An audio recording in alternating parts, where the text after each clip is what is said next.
3, 2, 1, go for it. Hey guys, it's Mikara. Make sure to check out my episode on 34 questions.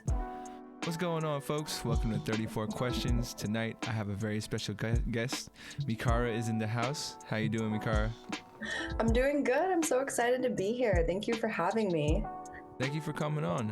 I know it's not easy for everyone to be open and kind of, be willing to share their stories. So definitely want to let you know I appreciate your time and your interest and, your openness to be on the show. So thank you. Yes. For the folks out there who are unfamiliar with the flow of the show, we do some intro questions just to set the tone. I do have an icebreaker for you before we jump straight into the main meat of the questions. So sound good to you, Mikara? Yeah, sounds good. Let's do it. All right. Well, my very first question for you is, how have you been? It's been a very crazy year. You've been doing well. You've been going through it. How have you been? It's been crazy, but in a good way. So I've just been really working on a ton of different things, wearing a lot of hats. I'm actually in the process of moving right now as well. Oh man. And this is like my second time moving in the last few months because of COVID. So it's been very hectic, but everything's kind of starting to fall together. And a lot of it's because of what I'm doing with my music. So it's definitely a blessing and I'm not mad about it. For sure. You mentioned music.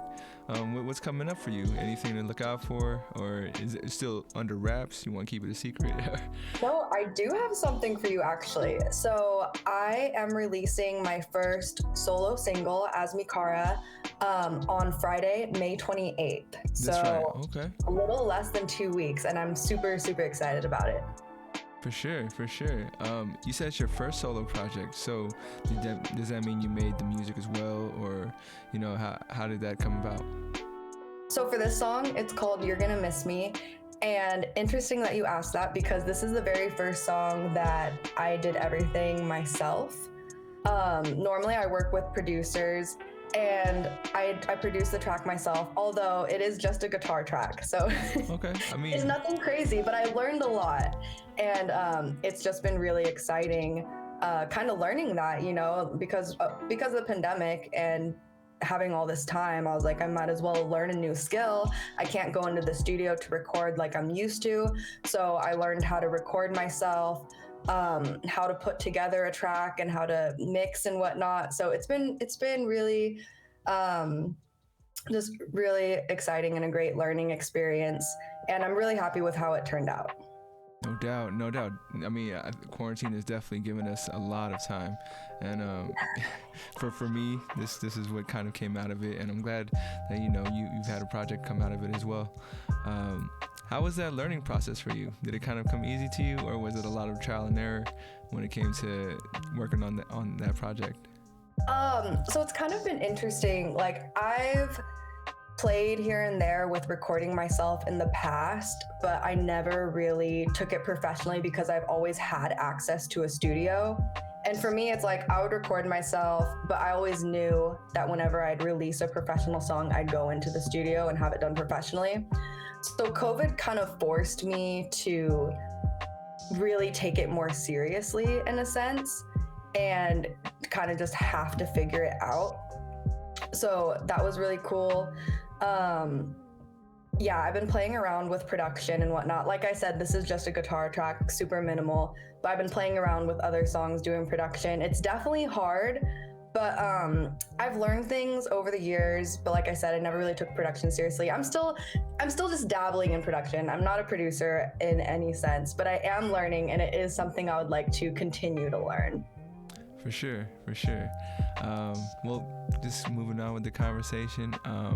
My second warm-up question for you is, let me see where I can. What would you like the audience to know about you?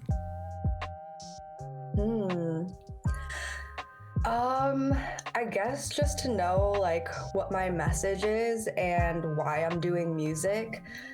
For me, I've been playing and performing out since I was about 6 years old. So it's been quite some time now. My dad introduced me to music as a child. He actually would play guitar for me and my older siblings to help us go to sleep. and it always worked for them. But when I came along, I was always dancing along, like jumping on the bed, singing along to everything. And that's kind of when my parents were like, oh, like she's really into music, let's put her into voice lessons. So I've been doing music forever, and music has always been a passion of mine. It's something that's brought people together in my life, like family, friends, all of that. And I just really want my music to bring people together and also just make people feel something and to help people through those hard times. Because writing music for me is very therapeutic, and it's helped me get out of a lot of dark places. And I just want my music to help touch other people and to help them get through those hard times if they've been through something similar. For sure. What song would you say always kind of makes you think of your dad? Like, if you don't mind me asking, if you hear it. Oh, good question. Yeah. Probably. I think. Oh, there's a lot of good ones. I'm gonna go with "Wicked Games" by Chris Isaak. We sing that as a duet, and Chris Isaak is actually from where we're from in Stockton, California. So that was always a song that we played for a long time, and we sing it together, and I've always played that song with him growing up. So, and it's a really nice song to sing together, and I feel like we both sound really great on that song. That's what's up. Me and my dad, we have our song. I feel bad saying it. I feel kind of guilty because it was I Believe I Can Fly by R. Kelly, and now we kind of have to change that song, but yeah, that was me and my pop song for the longest time. Yeah. My second question for you is, if someone were to pay you a tribute, how would you like to be honored? If I was gonna say today I'm gonna honor Mikara in some kind of act, what could I do?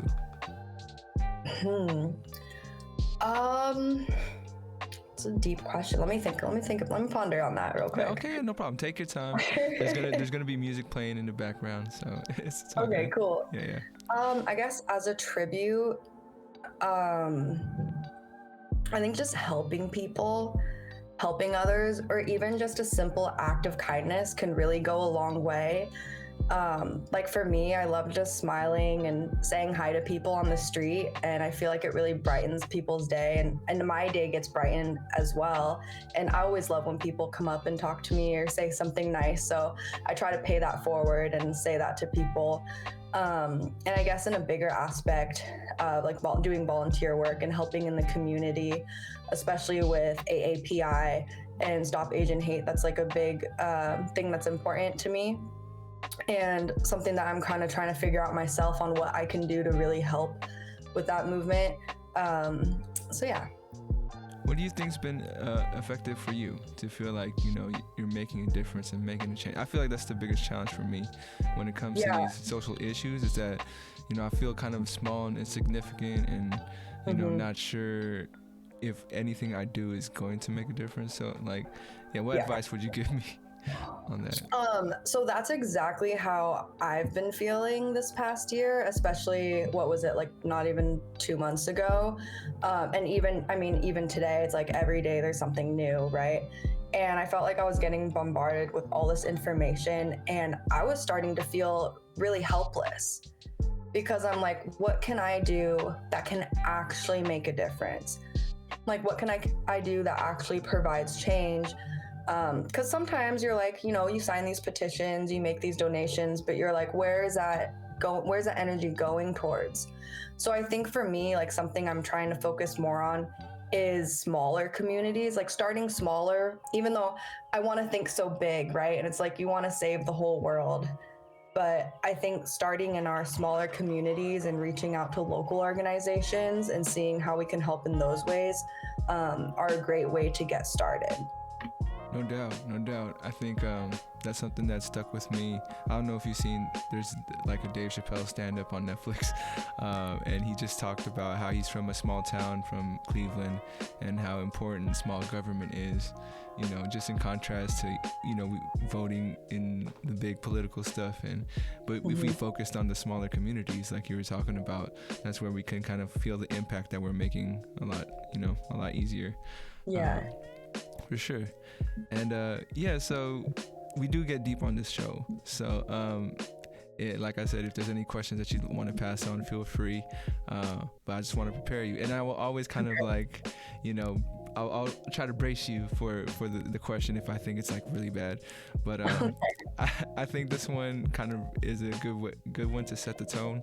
It is the last question of the warm up, and this one is: on a scale from 1 to 10, how well do you know yourself? Oh man. I start to know myself more and more every day. And I've had a lot of growth in this past year and in these past like 5 years. Like I'm a very different person than I was at 18. But I still wouldn't be at like the enlightenment level of 10. You know what I mean? Yeah. So I would give myself maybe a 7. Okay, that's fair enough. Fair enough. I will say that's been the most common answer, 7.5 among the guests. Yeah. It's interesting. For me, I keep it safe. I always say 5. Because I want to give it equal parts of knowing and equal parts of not knowing. And I always tell my guests too, my highest of highs, I feel like I know myself the most. And then at the lowest of lows, that's when I kind of wonder who I am. And that kind of like fluctuates through life depending on which stage I'm in, But yeah, what would you say is your favorite thing about your personality? I'm very unforgivingly loving. I'm very empathetic, very caring. And even though that does get me into quite a bit of trouble sometimes, I'm unapologetic about it, because now that I'm older, I've learned to accept it and learned to see that it is a beautiful thing, even if it has gotten me hurt in the past. I feel that. Would you say you kind of picked that up from somewhere, or you've always just had it in you? Yeah, I would say both. I had a great upbringing. Like, I love my family. I'm super close to my mom and dad. They've been so supportive and amazing. Like I said, they introduced me to music, and they've been supportive the whole time. And they've always shown me nothing but kindness and love. And I've always kind of taken that and applied it to everyone that I've met in life. I got you. That's something I've been reflecting on. I think it's such a blessing when we do have good relationships with our parents. I think it's something I taken for granted until I got older and realized not everybody has that, right? It is such a trip. I totally agree. Would you say you're more like your mother or your father, if you don't mind me asking? Oh, that's so hard. I'm honestly, I feel like I'm in the middle.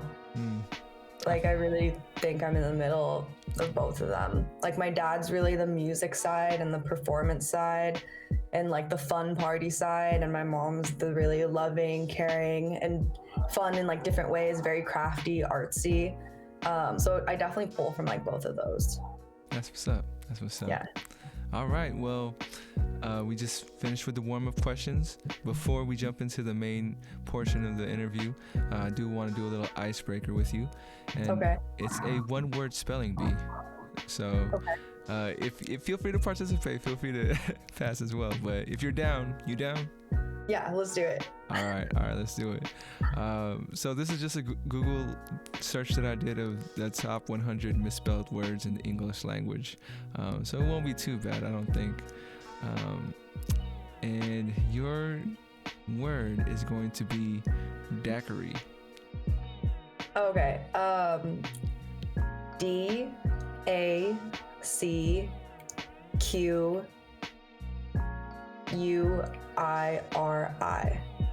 You have one more chance. I'm sorry. Oh my god.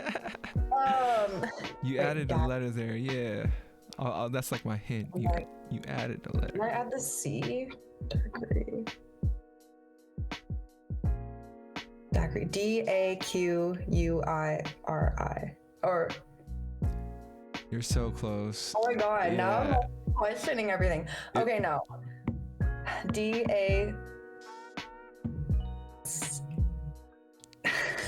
No worries. DACQUIRI? I'm I'm sorry. The answer was Daiquiri. There's an I right there, and I would have never guessed it unless I seen it. Interesting. Why did I thought it was a C? I don't know. No worries. It's when you sound it out. You know, spell check. You know, ruined us for spelling. So don't even trip. Well, I was gonna say if you got it right, you would have been invited back to our spelling bee episode of 34 questions with all the other contestants. But no worries, we will have other opportunities and games. I wanted to do like this guess a song kind of thing where, you know, guests come back and they compete with their musical knowledge. So stay tuned for that. Yeah. All right. So let's jump into the main portion. There are 3 levels: easy, medium, hard, and I think now you kind of get the idea of the kind of questions I might be asking. Where would you like to start? Easy, medium, or hard? Which level? Let's start at easy. Easy. All right. Go ahead and throw me a number between 1 and 34. 22. 22. What was the greatest gift you've ever received?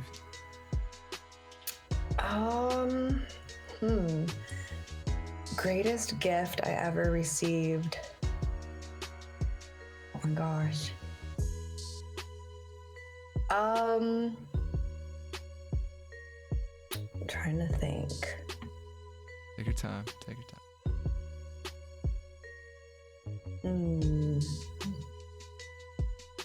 I got this really great gift on Valentine's Day from my boyfriend, and it was like a cartoon book, but of us. Oh, that's cool. So it was really personal and really sweet and really thoughtful. So I think I'll have to go with that one. Was that like a comic, or was it like a? It was like a cartoon type of book. Okay. Yeah, but the characters were based off of us, so he got to like customize it and stuff. Dang, I gotta ask him where I can do that. That sounds dope. It was super cute.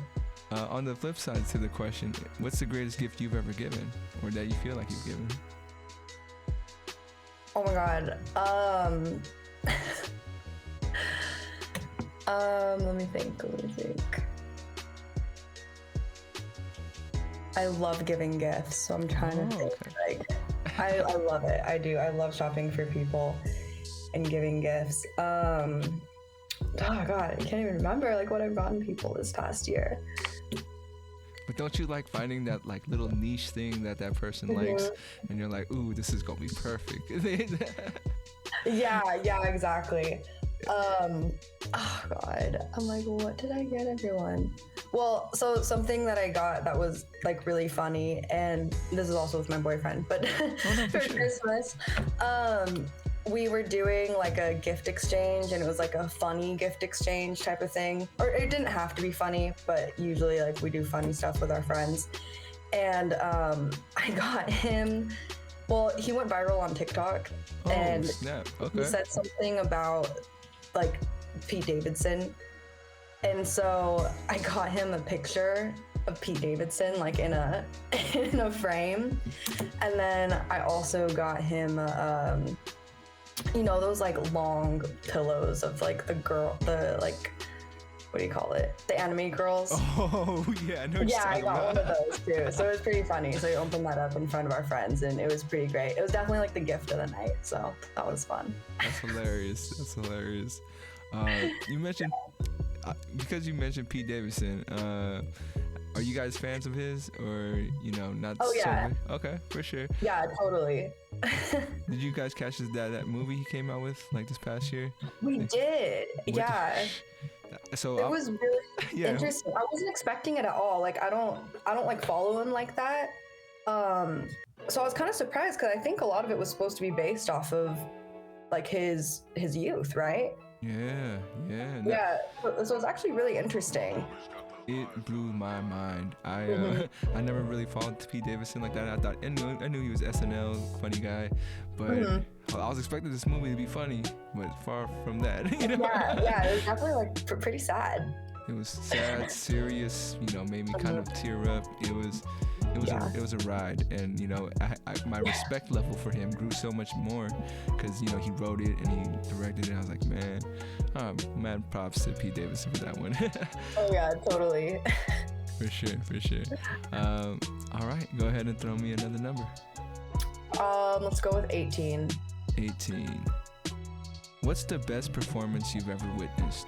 It could have been a concert, a play, Ooh. a dance. Yeah. Best performance, definitely Banks. This was like when she released her, I think her second album. And it was so cool and inspiring because I saw her perform after she released her first album at a music festival.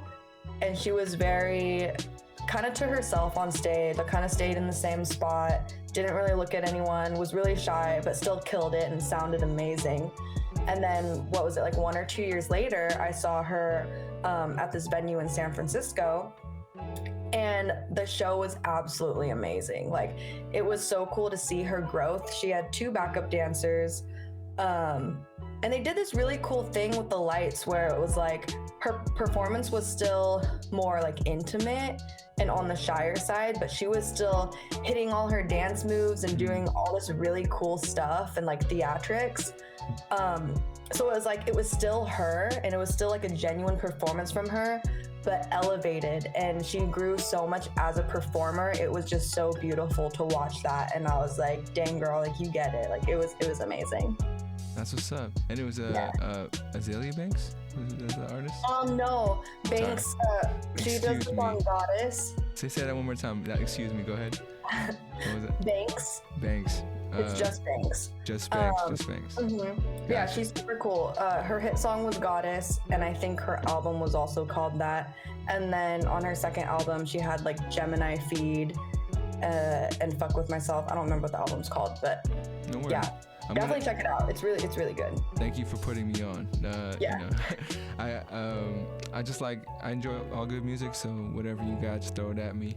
And as a performer, wouldn't you say you get like a different appreciation when you do go to performances? It's like I know the inspiring feeling you're talking about. Like you're sitting there and you're like, damn, I want to do that. I want to be up there, you know, giving that same energy. I feel you on that.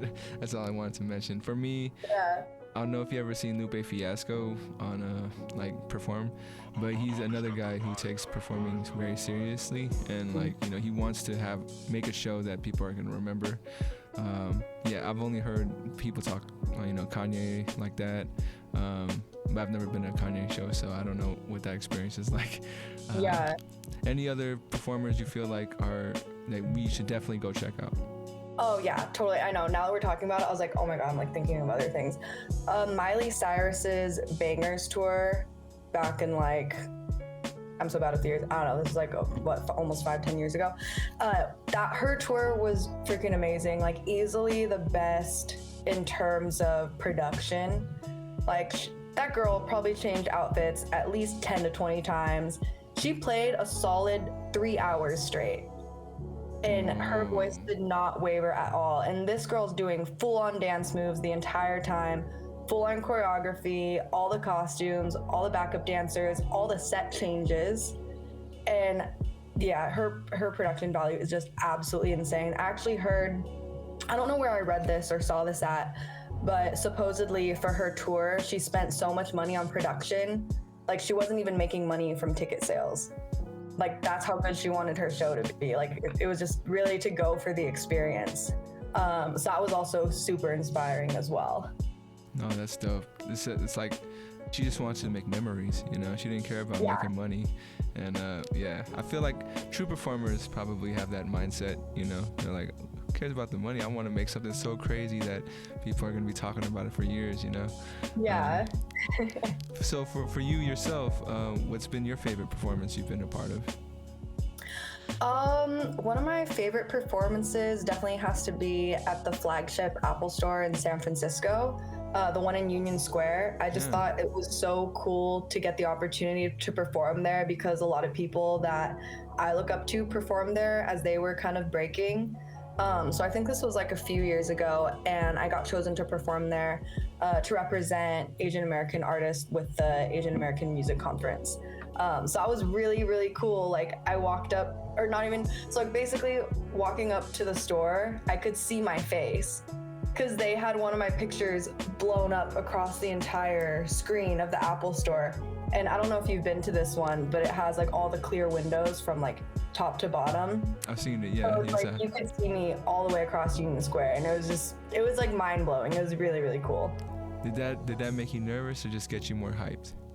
Oh, like definitely got me more hyped for sure. Okay, for sure. I mean, yeah, I was gonna ask, did you ever have to deal with stage fright, or was that something that just kind of like didn't phase you? You know what's funny? Like I've been performing forever, but I remember the first time I performed in front of someone. It was my grandma, and I think maybe my aunts and uncles and cousins, and I was really young. This was probably even before I was 6.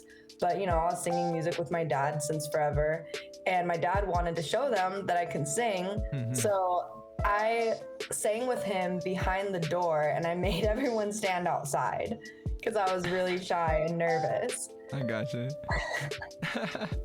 But I've come a long way since then. I definitely don't get that nervous anymore. Like I don't have to hide behind the door, that's for sure. But you know, it depends. Sometimes I do get a little nervous. Honestly, not so much anymore. But like if I'm being judged, like when I try out for these competitions, like The Voice and American Idol or anything I'm getting judged on, I definitely get a little nervous. Ooh, you said you auditioned for The Voice? Was that? Yeah. I think I just did like first rounds on that one. I never really got far on that one, but I did audition for American Idol a few times and got through a few rounds of that. But yeah, it's hard. It's really hard to make it on those 2 shows. No, the only thing I've come close to maybe experiencing something like that was this 8-hour wait for a casting call for a movie that they didn't even give us a name for. It was like a special project. So I was there for 8 hours with a bunch of people, and it was like a yes or no type thing, and they're like, just no, go that sound. Like, but yeah. Yeah. What's that experience like? You know, I imagine being around all those performers and, you know, people going for their shot. What was that like? Yeah, the American Idol one was crazy. The one I went to was at the SF's Giants stadium. And I remember we had to get there at like 6 a.m, and I didn't perform until like 7 or 8 at night. Holy. And I just remember by the time I performed, I was so cold. Because I didn't realize how cold I was pretty young then. I was probably like maybe 16. I didn't know how cold it got in SF compared to like Stockton, where it's like a little more in the valley. So I remember I was just freezing, and you have 30 seconds to sing, and it's you and 2 other people. So it's 3 of you just standing there in front of one judge. You're not in front of the main judge at all. So it's this one person that's gonna say yes or no to you, and you have to pick 30 seconds of your best song. And I remember for this specific experience, we went up there, they listened to us all sing, and they're like, sorry, we already have enough people that we accepted for today. And I was like, then why are we waiting around? Oh my God. But it was a really cool experience overall. I definitely cried. I understand. I would cry too. I definitely teared up a little after and was pretty disappointed. But looking back, you know, it was just a good experience. No doubt. I mean, you got that story, and not everybody has that story. But yeah, I would have been pissed too. I've been like, that would really discourage me from ever showing up again, to be honest. I think I only did I did some of the smaller ones after that, which were way more better, because they actually came to Stockton and did like a smaller American Idol audition where if you make it, they'll send you directly to the judges. So that one I got through a few rounds, and that was pretty fun. But I never made it in front of Simon Cowell. I got you. Well, real quick, I do want to bounce off this idea off you. You know, thinking of where this whole podcast thing is going to lead, I kind of want to create an event out of it, you know?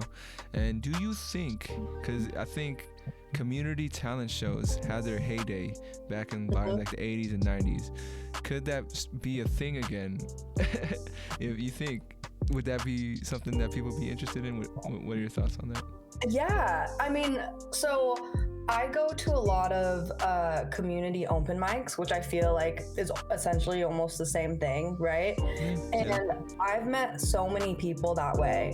I was going to a ton in the Bay Area when I was living there, like a lot of really cool ones in Oakland. There were a lot of really cool ones in SF, although I'm not sure they still happen anymore. And then when I moved out to LA, I was going to a ton of community things out there too. So I definitely think people want it because people want community, right? And a lot of artists are just looking to connect with other people that do the same thing that they can collaborate with or learn from or anything like that. And it's always just cool, like listening to what other people are creating.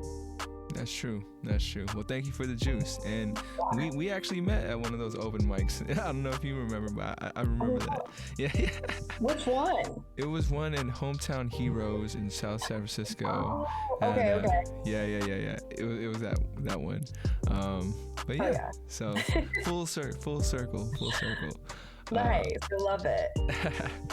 All right. Well, I know you didn't see the document, but I usually throw some curveballs at my guest. And this question is going to be a fill in the blank. Okay. Social media is blank. It's exhausting. It's great, but exhausting. Please elaborate if you don't mind.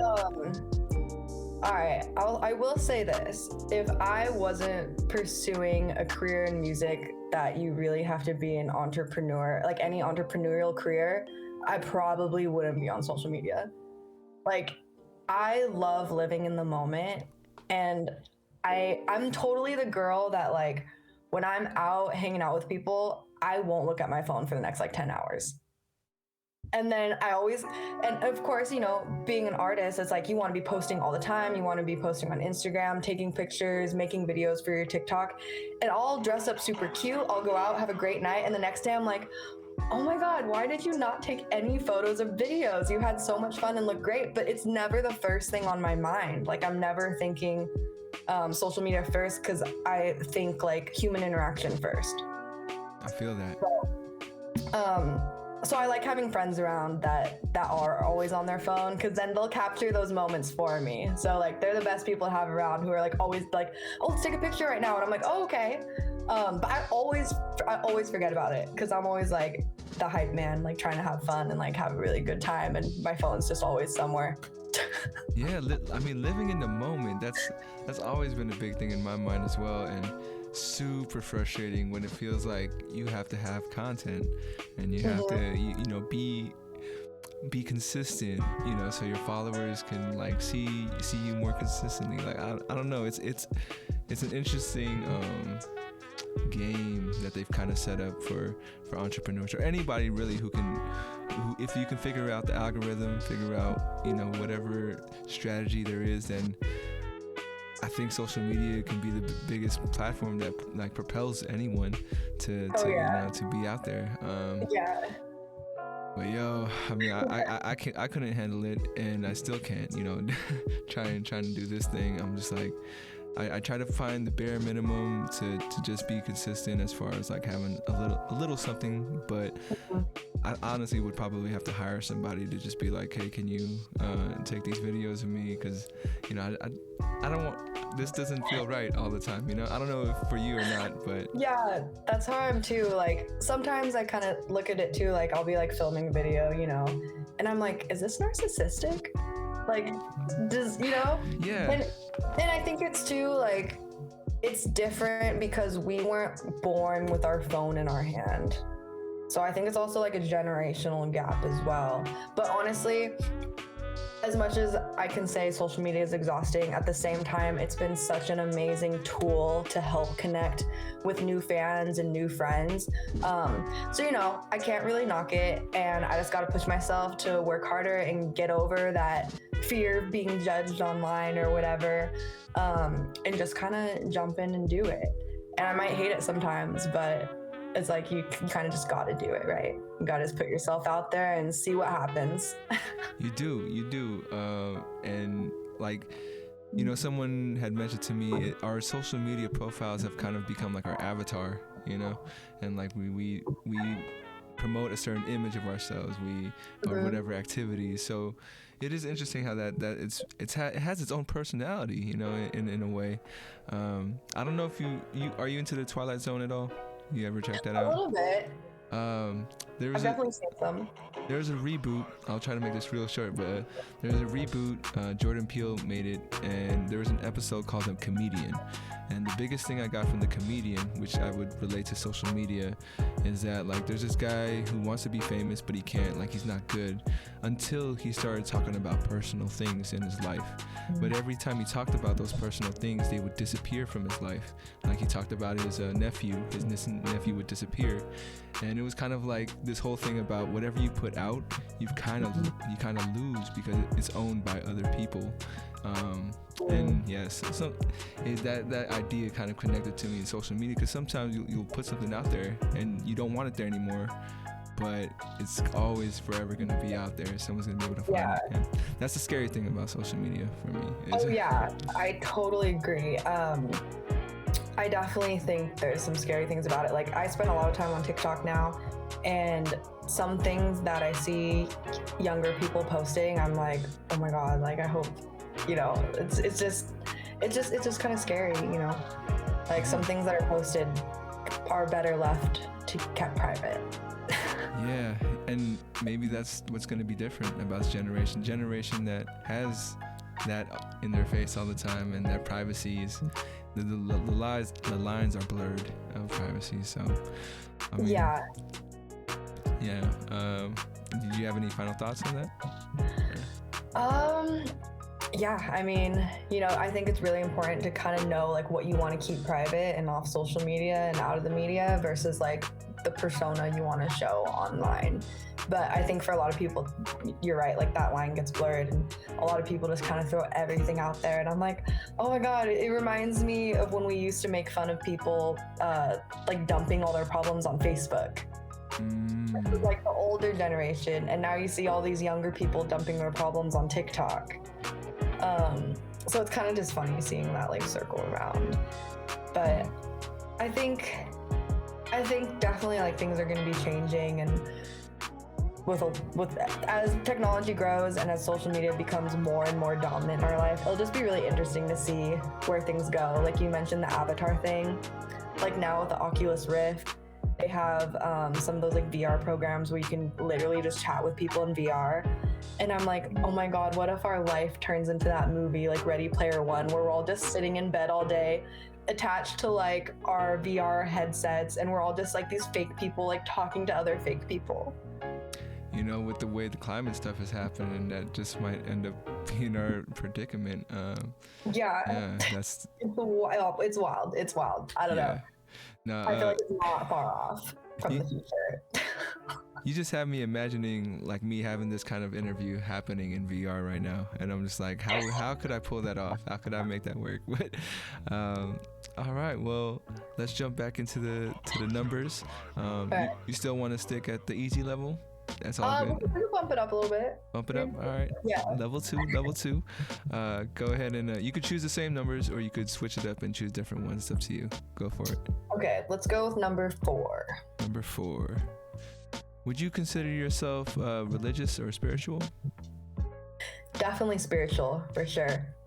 I definitely believe in a higher power. I'm not totally sure what that is, but I believe in spiritual energy, and I believe like being a good person is gonna like further you in life, whether that's going to an afterlife or being reborn into something else. I'm not really sure, but I like to focus on like the positive aspects of spirituality, and that's kind of where I'm at with that.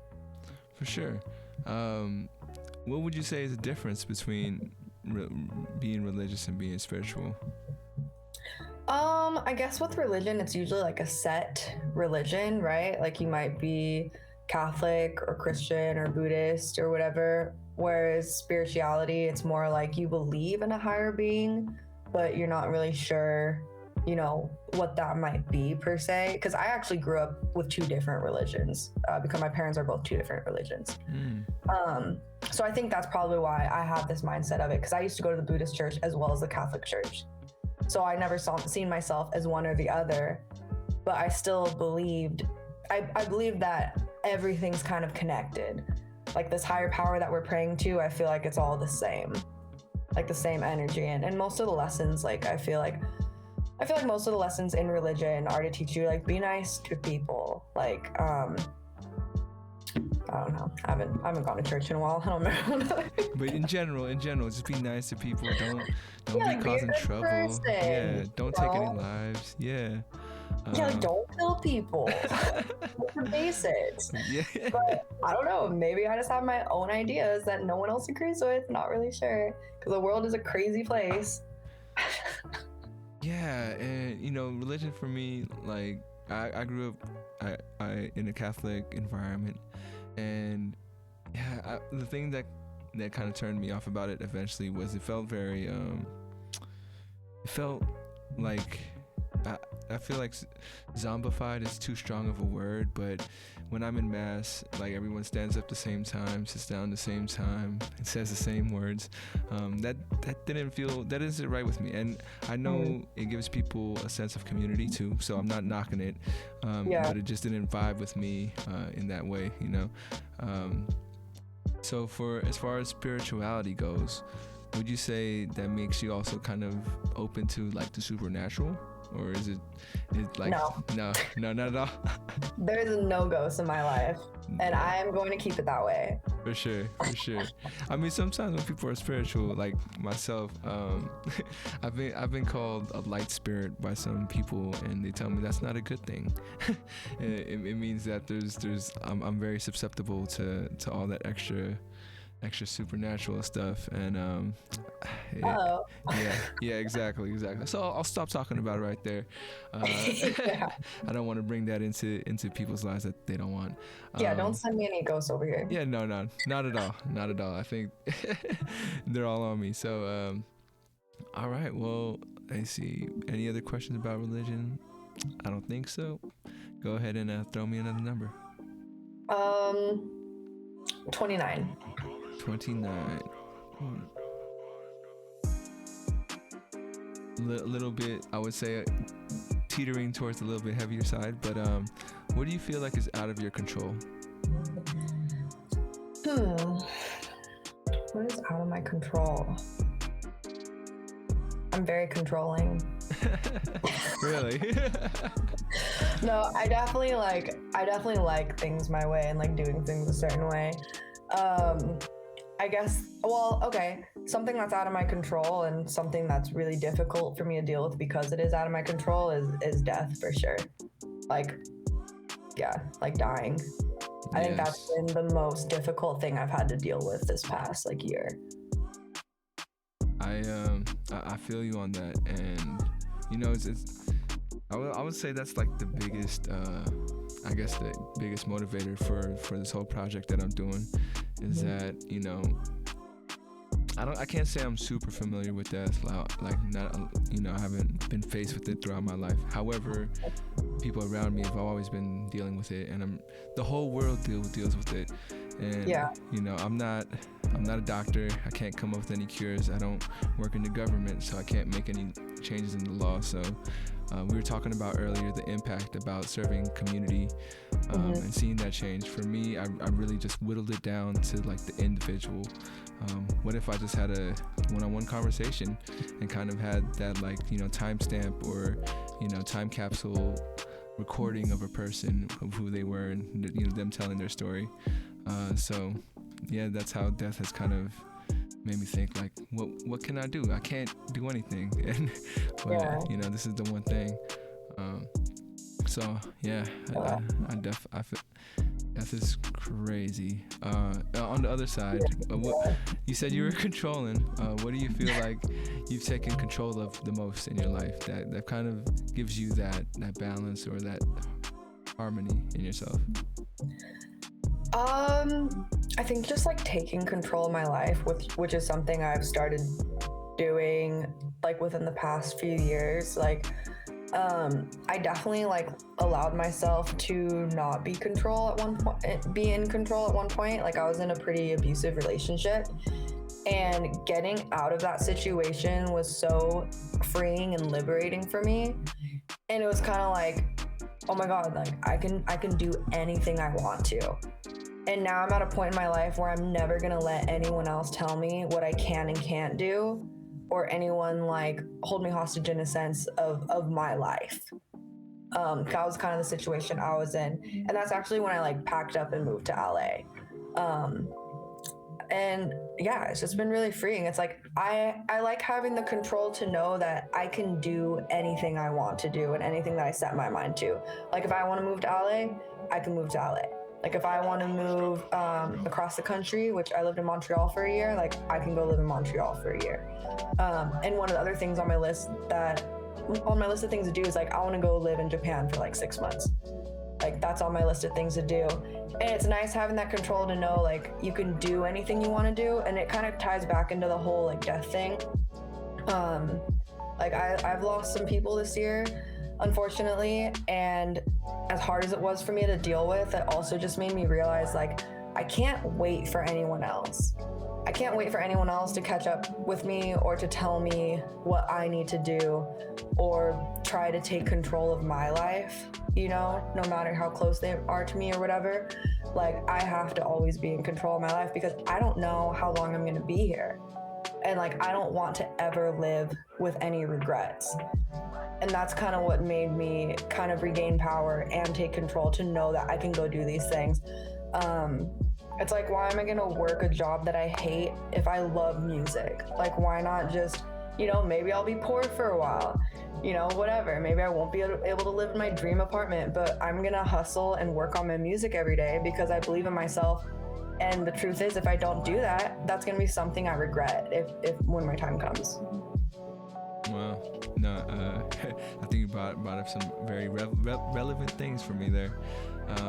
Yeah, I'm actually in the middle of limbo because of I just switched jobs recently, or I went from a job that paid well but had pretty bad hours to a job that pays a way lot less but allows me to do this thing. And Nice.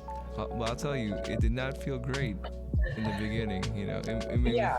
it made me feel like I was falling, and I was like, kind of Yeah. like, yeah, and yeah, I'm just trying to catch myself at, you know, at this moment. But like I think, you know, similar feelings for you. It's like you have to kind of take that chance, and you kind of, if it is something you love to do, why not like be that thing that, because you really want to feel like you hate your life, you know, Yeah. splitting your time.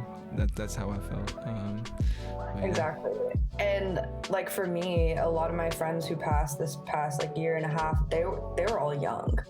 Like they were all in their 20s. And you know, and it just made me realize like nothing's guaranteed. Anything can happen. Like you can get in a car crash and that's it. So it's like, why am I gonna waste my time doing something I hate? Like I had a really well-paying job, and then obviously I don't have it because of COVID, but things were kind of starting to dwindle down there anyways. But the guy I was working for was like mad, like crazy, like absolutely, like actually a psycho. And it sucked when when he was there. But anyway, it's like I don't want to waste my life slaving away to make money for someone else when I should be doing the things that I love every day, because life's just so short. Like you just never know. And it's like no matter how safe you are, like even if you're like, I'm not gonna take risks, like I'm not gonna go skydiving, or like I'm not gonna go dirt biking or do any like crazy sports, like it doesn't matter because most people die in a car driving, and everyone drives. And it's like, so you never, or a lot of people die in their house too, like just from like random accidents. So it's like you never freaking know. Yeah, so that's kind of like my outlook lately. Like I'm not gonna lie, like when this stuff happened this past year, like I was totally I felt really lost.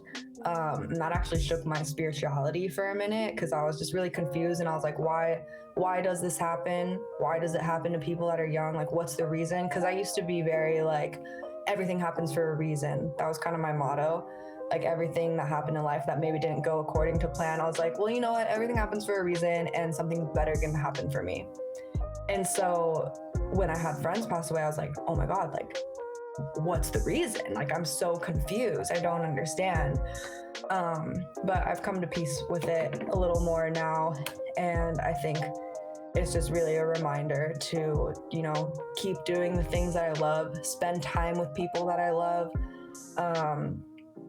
and keep loving people with a full heart. You know, like I mentioned before, like I used to feel kind of insecure about it because I used to get hurt all the time because I was so loving and so open and I always gave my whole self to people. And I used to be like, oh my God, like you can't do that because people are going to step all over you and hurt you. But looking back, I'm like, you know what? I have no regrets in giving my full heart to people because some people like needed that at the time. And it's not like it's unappreciated, you know? So yeah, that's my spiel. I think that's a very delicate thing that you're trying to do. You know, giving your whole heart out there without, you know, because when you do that, you leave yourself open to get hurt as well. And I don't think it's impossible. I think there are people who can do that. But yeah, it's going to be very tricky, I think, for anyone who you know, wants to approach life that way. I think that's So I've heard, I've been called, not called, but I've been told that I kind of lean towards toxic positivity sometimes, where, you know, sometimes I may, you know, like pretend everything's fine or pretend like everything's okay and not focus on the bad things. And I don't know, when you were talking about being unapologetically loving, I feel like I almost am feeling like I'm unapologetically positive. Just because if I was going to be on the spectrum of, you know, positive to negative, I would much rather be on the side of like extreme positivity because I know there's just so many negative things in the world. Not saying that I won't, you know, and I'm pretending that everything's good all the time. Yeah. But as far as, I guess, I don't like focus on it too long. I always try to be like, okay, that happened, but what can we do next to kind of like improve or make it better? But yeah, toxic positivity, is that a thing for you? Is that interesting? Know? I don't know. I guess I would need to hear like an example of what's considered toxic positivity for you. Because for me, I feel like, you know, the glass is either half empty or half full. So you kind of get to decide how you see it, right? Like, we can all either walk around being miserable all the time because, you know, there's a lot of shitty things that happen every single day. Like, life kind of sucks sometimes. Or it's like we can walk around and focus on the things that we can control. And everything is a mindset. So like life is the way that we want to view it, right? And I understand like maybe there could be toxic positivity, like walking around with rose-colored glasses, but I think it just depends on whether you blind yourself to the reality that's going on, if that makes sense. Yeah, no, it does. And that's why for me it all comes just down to balance. It comes down to like, you know, how much of that rose are you letting in versus, you know, the reality. And yeah, it's you know, similar to your mission. It's all about balance. And yeah, well, thank you for your thoughts on that. Yeah. And just a heads up, we've made it pretty close to the end of the podcast. I only have a few more questions for you. Okay. Just want to thank you for coming on again. It's been a lot of fun for me. Yeah. This was a great conversation. I'm glad you enjoyed. That's what I aim for. All right. So, concluding questions. Okay. This next question is actually from my previous guest, and Andre Brown. Shout out Andre Brown. His question for you is: if you had no liabilities or deadlines or responsibilities, what would you do tomorrow? No liabilities, deadlines, or responsibilities. I would go to Disneyland, which I am doing tomorrow. So excellent. There you go. No, I guess it depends if I had like money. Like, does money come in this equation? Like, do I have funds? Let's say for this question, no funds. So it's like a little more realistic. Okay. Yeah, if I had like absolutely nothing to do, like say I didn't have any of this, because I do actually have stuff scheduled tomorrow that I will be doing, but I am also going to LA. Probably just like hang out with family, friends, cook. Okay, for sure. Well, just a little follow. What's your favorite thing to cook? Yeah. I love Asian food, but I'm still like learning to cook. So, mad props. Mad props. 'Cause I'm not a good cook. You could ask anybody I know. I am the laziest person when it comes to cooking. So, mad respect to anybody who can, have the patience, do the whole process. That's all you guys. Eventually, I'll learn. Yeah. Just not this time. My next question for you is, what would you like to ask the next guest that comes on 34 Questions? What would I like to ask? If you didn't have to worry about any financial situation, how would you spend the rest of your life? Okay. Like if you were totally chilling, like you got a house, you got a place to live, and you have finances to like do anything you wanted, like how would you live your life? Interesting. Financially free. I got you. And that's what we all are striving for. Yeah. Financial freedom. That's the goal. The dream. Yeah, that's I can never guess who's gonna come on next because things change. So I'm always curious who's gonna be the one that's left with this question. Yeah. And my final question for you, the thing that ties it all together, is what would you like your descendants to know about you?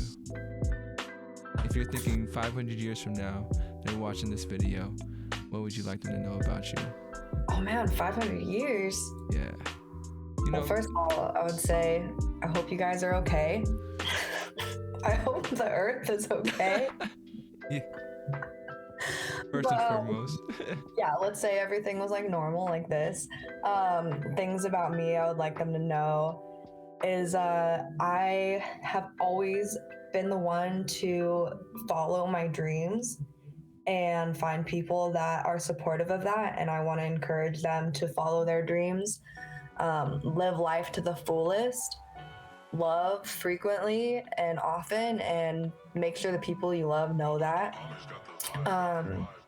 And just live every day like it's your last, and enjoy every moment, because life is really precious and it's beautiful and it's short, and you just gotta enjoy every second of it that you can, and maybe be a little toxic positivity in there. Yeah, I mean, if my descendants are watching this, embrace it. I don't know about you guys, but for me, it's get comfortable being positive. I don't know. But thank you, Mikara. Yeah, and also learn how to reincarnate me, because you probably have like the technology now. I want to clone. Yes. I want to clone me in space. Put my consciousness. Please save my consciousness too, because what would it be if I didn't know who I was anymore? But yeah. Now, so I mean, would you do that? Would you leave some DNA out there? So like, if there was a company that was like, oh yeah, submit your DNA, we'll clone you once the technology comes. Is that something? I would love to go to space. Like that's on my list of things to do. It's actually at the top of my bucket list. I totally submitted to Elon Musk's thing about like getting to travel across the moon in the spaceship. So hopefully I get picked. Fingers crossed. Yeah, no, I feel it. But yeah, I don't know. Well, it's weird because they say with clones, it's not your brain. It'll just look like you. No, so I guess not yet. So it's not actually you.